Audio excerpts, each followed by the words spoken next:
Welcome to the Super Scooper assembly video. What you see here is all the parts included with the kit. Let's get these moved out of the way and start on the first step. The first step is to install the charge jack into the chassis. This acts as your power switch for the robot to turn it on and off.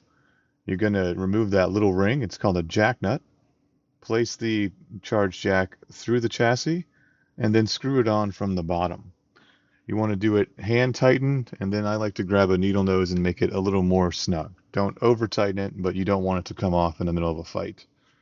And when the plug is removed from the charge jack, the robot is on. When the plug is in, the robot is off. So you want to leave the plug in at all times unless you're actually using the robot. Now that that's done, we can move on to installing the drive mounts onto the chassis. They're held on with plastite screws. If you're not familiar with plastites, they're a self-threading screw used to drill into plastic. You want to put the first one in a little bit loose, and then use the second one to align the mount onto the holes in the chassis. And then once you have that one in, drop in screw number 3 and number 4, and go back around and tighten them all down. Then repeat the procedure for the other side of the robot.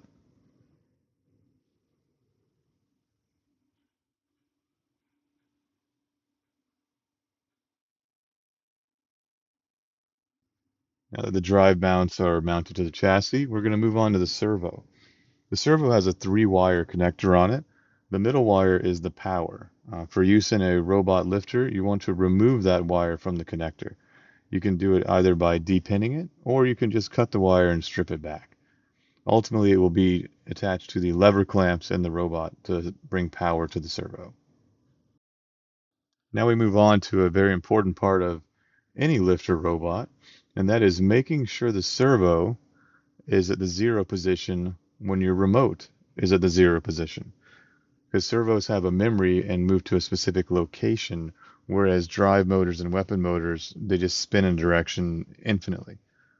So we're going to need to power the servo and able to do this. So you just saw the XT30 plug being plugged into the drive ESC, and then you're going to plug all your red wires into one lever clamp and all your black wires into the other one. On a lifter, you'll have 3 red wires and 2 black wires. Now you'll go ahead and plug in your battery. Note it's still off because the charge jack is plugged in. You want to take the screw out of the servo gear. Make sure you keep that somewhere safe. It's the only screw of that type in the entire kit. Now we'll go ahead and grab the receiver and we'll plug in all the connectors. You're going to plug the yellow wire into channel 1, the 3-pin wire into channel 2, and the 2-pin from the servo into channel 3, like the picture to the top right. Now go ahead and turn on your remote. It's assuming you have the FSI4 remote with the kit. Power on the robot, and you see how it moved, because that's where 0 is. So when you move it up and down, you see the arm move. You want to put it down to 0, and then once it's at 0, you want to align the servo arm as you see here in the video and in the picture at your top left. Basically parallel with the body. Once that's done, go ahead and power off the robot and then turn off your remote.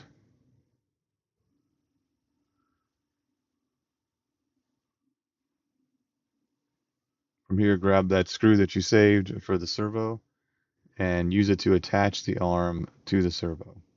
This is a screw you're going to want to use Loctite on once everything's set where you want it and you're preparing for a tournament. You don't want it to rattle loose in the middle of a fight. Now we'll go ahead and put these servo mounts onto the servo. These go on with 440 1/4-inch screws.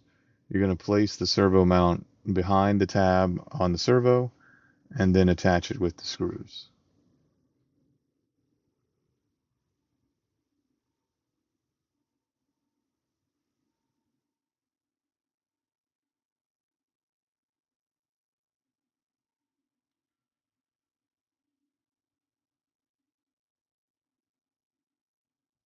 Now we'll move on to mounting the servo into the chassis. It mounts with the four holes in the bottom. Those four holes in the bottom will align with the first and third hole on the servo mount, as you'll see in the picture up here to the left. The easiest way to put it in is to line up one of the holes with the mount and add that screw in loosely, and then align one of the holes from the other mount on the servo and put that in, and then run all four screws down.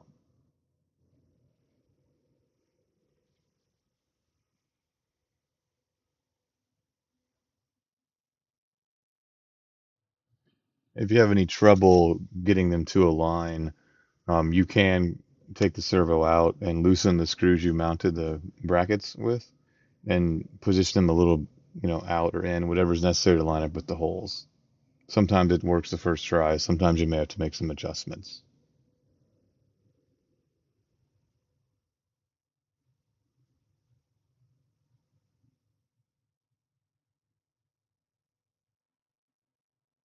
Now we'll move on to getting the wiring sorted so we can put in the drive motors. You're going to want to plug the connectors back into the receiver as we did in the previous step,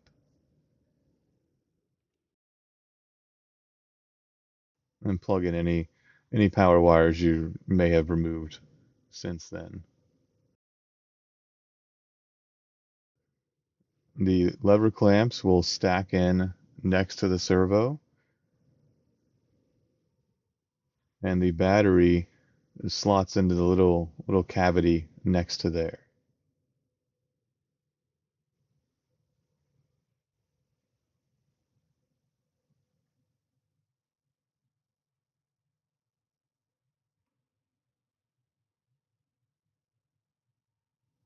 There's a picture to your top left showing what this will look like once you're done. You're going to want to put the receiver on the right hand side. It'll be right in front of the right hand drive motor. And then you can run the zip ties if you prefer through the holes in the back of the chassis. There's two slots there to use two zip ties, and you can tie them off to the back to keep it nice and tidy. Make note to leave the drive motor leads loose from the zip ties when you tighten everything down. Those will need to move around so you can mount your drive motors.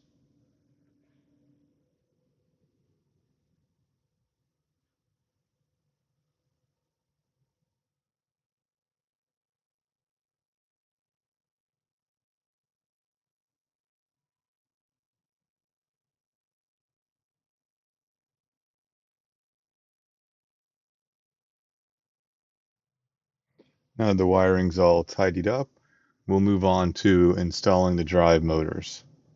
Now there's little connectors on these wires. They're made for ease of install so you don't have to solder. Um, as with anything fighting robots, soldering is 100% recommended because you don't want connectors vibrating off or getting knocked off in a fight. But for ease of installation, they're provided here. If you're soldering, just cut them off and then solder the wires directly to the motor. On the left-hand motor, you want to use the inner pair of wires on the drive VSC. That's the two wires next to the capacitor. Those are going to go with the red wire to the positive and the left wire to the other tab on the motor. This is for the left-hand motor. You'll fasten it to the mount with two of the M2 screws. Now we move on to the right-hand motor. You'll use the remaining two wires from the drive VSC, which are the outer pair. And the wiring is flip-flopped. You're going to want to put the black wire onto the positive tab and the red wire on the other tab. And go ahead and mount it in the chassis using the M2 screws.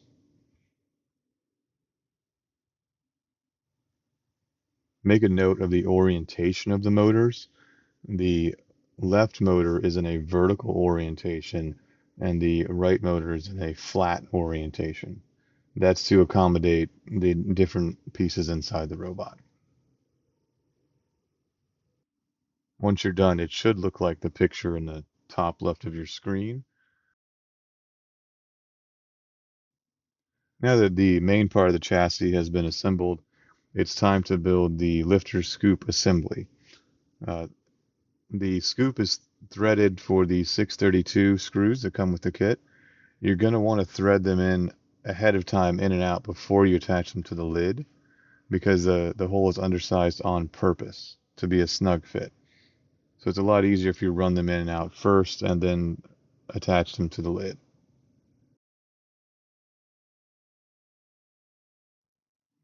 Once that's done, you'll attach them as shown in the video. We're ultimately building the picture in the top right hand corner of the screen. Don't crank them down all the way. You want to leave them with a little bit of space because you need the scoop to move freely. They're acting more as a hinge than as a fastener in this application. So you see I'm loosening it there a little bit. Make sure it's nice and floppy like that so it's easy to go up and down. Now you go ahead and attach your lifter crossbar. That goes in the bottom set of holes on your scoop, and that attaches with the same style 632 half-inch screws.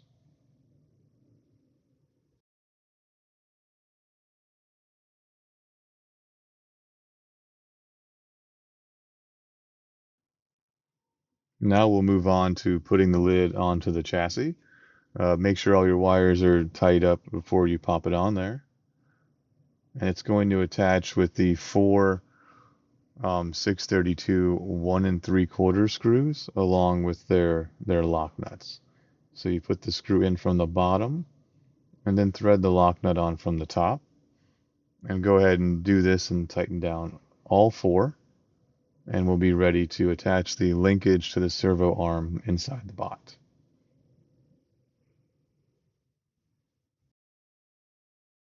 Now, when you go to tighten these down, I like to use needle nose pliers and a Phillips head, mainly because I have those on my desk all the time and it's pretty easy.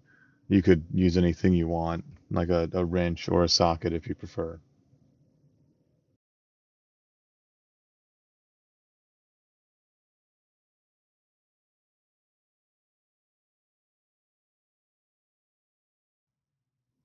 Now, when you open your kit, the servo arm and the lifter linkage will be attached together with this little M2.5 screw I'm putting in now. Um, you'll take that out during assembly. Make sure you set it aside. There's only one like it in the kit. And go ahead and attach the lifter linkage to the servo arm in the chassis. You're going to want to tighten this almost all the way down. It's kind of like the arm or the lifter scoop where it's moving. So you want to have a little bit of room on it, but if you don't tighten it down all the way, it'll get in the way moving up and down and hit things. So as you can see here, it's tightened down properly and it goes up and down.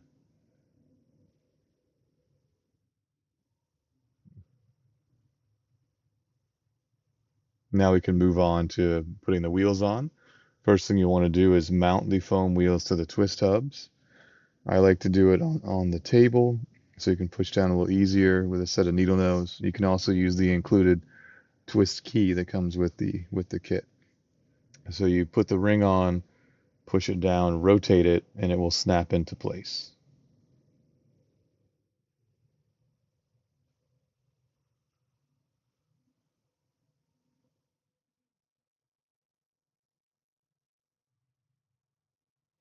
Now you see the little square nut on the back I just pointed to. And that is where the set screw for the twist hubs lives. Go ahead and put a wrench in there. Rotate your shaft and your drive motors so the flat side is lining up with the square nut and slide the wheel on and tighten it down.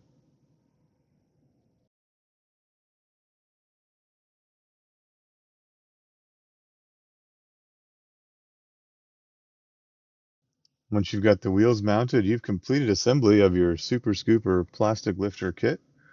Since it's not a spinner, you have the luxury of playing with it anywhere you like. So go ahead and grab your remote, and power on your robot, power on your remote, and give it a little test drive. One unique feature of lifter bots is they're able to self-right.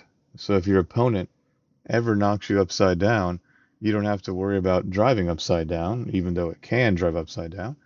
You just activate your lifter and flip right back over, and you're ready for your first match with your Super Scooper lifter kit.